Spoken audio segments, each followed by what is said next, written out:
Hola chicos, bienvenidos a este canal Miedo y Misterio. Yo soy Nancy y espero se queden conmigo hasta el final del video. En esta ocasión les presento el caso del primer asesino serial en Perú.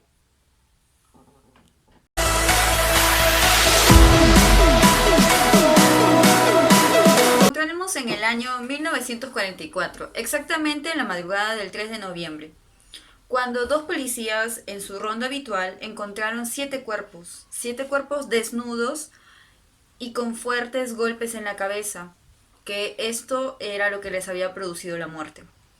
Entre estos siete cuerpos se encontraban tres niños. Estos cuerpos los encontraron en las aguas del río Maranga, en el distrito de Breña, en Lima, Perú. Los periódicos de ese tiempo tenían que publicar noticias de otros países, noticias policiales, porque, como les digo, no ocurrían ese tipo de cosas en Lima, en Perú de ese tiempo.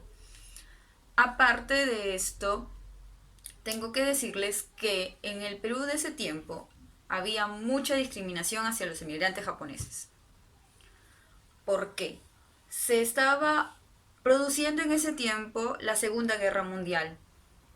Había ocurrido también el ataque a Pearl Harbor, el ataque japonés hacia los Estados Unidos. Por ende, Estados Unidos les tenía más odio a Japón. Perú era un país aliado a Estados Unidos y quería ser simpático hacia este. Por ende, hacía una campaña discriminatoria muy fuerte hacia estos emigrantes. En este contexto se encuentra este caso. Regresemos a la madrugada del 3 de noviembre, cuando estos dos policías encontraron estos cuerpos. Fueron inmediatamente a la dependencia policial. Fueron hacia sus superiores informándoles lo que había ocurrido. Así empezaron las investigaciones. Fueron hacia los vecinos del lugar, las personas que trabajaban por ahí, eh, llegando así a la casa de la familia Shimizu.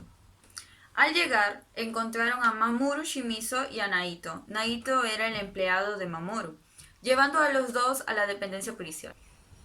Llevaron a Mamoru a la dependencia policial y a Naito también para identificar los cuerpos que se habían encontrado en las aguas de este río. Efectivamente los reconoció. Se trataba de su hermano mayor, Tamoto Shimizu, y su esposa Anae. Sus tres hijos, Tokyo, Sumiko y Yoshiko. Su primo y su esposa, de apellidos Tomayashu. Antes de seguir el relato, tengo que hablarles un poco sobre esta familia. La familia Shimizu es una familia de migrantes japoneses. Esta familia era conformada por tres hermanos. El hermano mayor, Susuma, el segundo hermano, llamado Tamoto, y el tercero es Mamoru. Estos tres hermanos vivían en esta casa. Frente a los vecinos, aparentaban ser una humilde familia de emigrantes japoneses, que tenían un pequeño negocio de carbón, que ellos vivían humildemente, no aparentaban tener tantas riquezas, la fachada de la casa no era tan bonita. Por el contrario, adelante de esta casa se encontraba este negocio de carbón. Pero si uno iba un poco más adentro, pasando este pequeño negocio de carbón y pasando un pequeño terreno, encontraba una casa lujosa. Encontraba una casa con jardines y la arquitectura de la casa al estilo japonés. Nada de lo que te puedes imaginar de una familia emergente con un pequeño negocio de carbón. Esto era lo que esta familia quería hacer ver a todos los vecinos, que no era para nada así, era una familia acomodada. En el momento que ocurrieron los hechos, solo se encontraban los dos hermanos Shimizu y el primo con su esposa, porque al hermano mayor lo habían deportado hacia Estados Unidos hace algunos años y con el paso del tiempo llegó a enloquecer, sufría de problemas mentales. Se dice que lo traicionó su hermano Tamoto y su primo, porque estos dos eran los únicos que sabían su plan de escape, porque alguien lo había denunciado o lo había acusado que era un espía de Japón. Por ende, Susuma se asustó mucho. Elaboró un plan, pero fue traicionado. Según cuentan, dicen, no es nada cierto, pero lo deportaron hacia los Estados Unidos. El interrogatorio empezó con Naito. Naito relató a los policías que la noche anterior se había levantado de su cuarto, había salido, porque había escuchado los ladridos del perro de la casa. Al llegar a la entrada, vio a su jefe regresar con un saco de arroz. Le preguntó qué cosa era lo que sucedía. Este le dijo que había comprado el arroz que iban a utilizar al día siguiente. No le dio más importancia y regresó a su cuarto. Cada uno terminó de hacer sus cosas. Normal, todo quedó ahí. En la madrugada, Naito salió, llegó hasta la sala y vio a su jefe limpiando el piso. Le pareció muy extraño, pero al ser su jefe no le hizo ninguna pregunta. Lo miró, le pareció muy extraño lo que sucedía, pero no le dijo nada y regresó a su habitación. Esto fue lo que Naito le relató a los policías. Luego vino el turno de Mamoru de ser interrogado por los policías. Este le dijo que sí, efectivamente, había ido una noche anterior a comprar el arroz y que Mamoru lo había visto de regreso a casa. Le había preguntado por qué había ladrado el perro de la casa, si lo conocía. Mamoru le dijo que se había asustado con el vendedor de arroz. Mamoru se fue a su cuarto a descansar, dejando a Naito en la sala.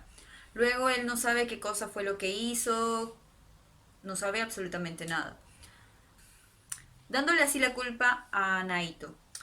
Esto fue lo que Mamoru les dijo a los policías. Y sobre el hecho de la madrugada que Naito lo había visto, dijo que no sabía por qué él había dicho eso, que por qué lo quería inculpar, no sabía, y por el contrario le echó la culpa a Naito, diciendo que había tenido algunos problemas con los otros integrantes de la casa y que posiblemente por esto lo habría hecho. Los policías llamaron a Naito de nuevo a ser interrogado. No fue un interrogatorio de buenas maneras porque querían sacarle una confesión. Aparte de esto que, como ya les había dicho, los japoneses eran muy discriminados en Perú en ese tiempo.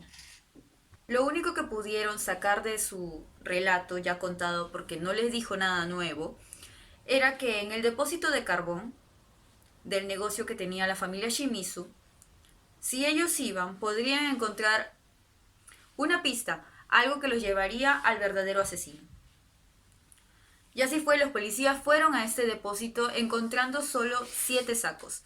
7 sacos enumerados que al abrirlos encontraban sábanas y ropas todas ensangrentadas, pertenecientes a las víctimas. Los policías tenían de sospechoso a Mamoru. En este tiempo, o en estos días de interrogatorio, también llegó a la dependencia policial la esposa de Mamoru, llevando un saco ensangrentado. Lo único que tenían para decir que este saco pertenecía a Mamoru era la palabra de su esposa y las medidas del saco. Se lo hicieron poner y efectivamente le quedaba. Más de eso no tenían más pruebas de que este era el saco de Mamoru, pero lo dieron por cierto. Mamoru era el sospechoso principal. Le hicieron un nuevo interrogatorio, lo golpearon, lo tuvieron así por varias horas y no le sacaron ninguna confesión, no pudo decir nada, era una tumba. Lo único que podían hacer para sacarle una confesión era que hable con su esposa. Y así lo hicieron, llevaron a su esposa al día siguiente a la dependencia policial para que hablara con él. Los dejaron ahí solos y luego de una larga plática, Mamoru rompió en llanto y confesó su crimen. Efectivamente, él decía que era el autor de estos 7 crímenes. Los policías lo interrogaron y él confesó todo.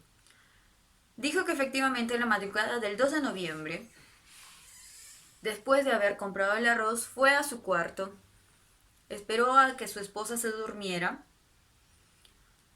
y volvió a salir. Fue primero al cuarto de su hermano, que dormía junto con su esposa Anae. Fue con un palo y con un revólver.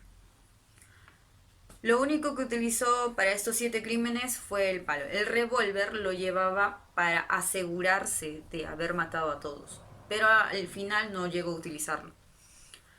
Empezó primero con su hermano Támato y luego con su esposa. Les propinó varios golpes en la cabeza. Luego siguió con sus 3 sobrinos, hijos de su hermano, Támato.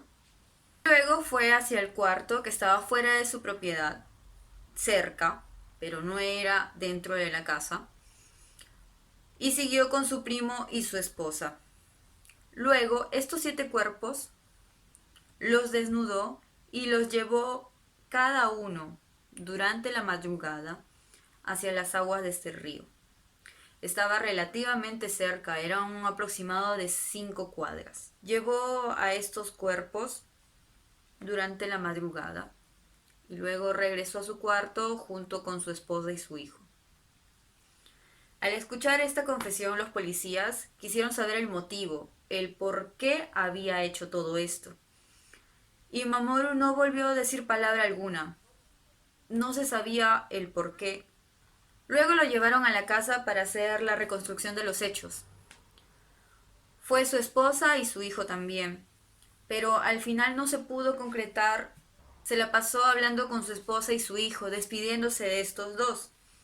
Así se la pasó todo el tiempo que tuvieron los policías para estar ahí y a las finales no se pudo concretar nada.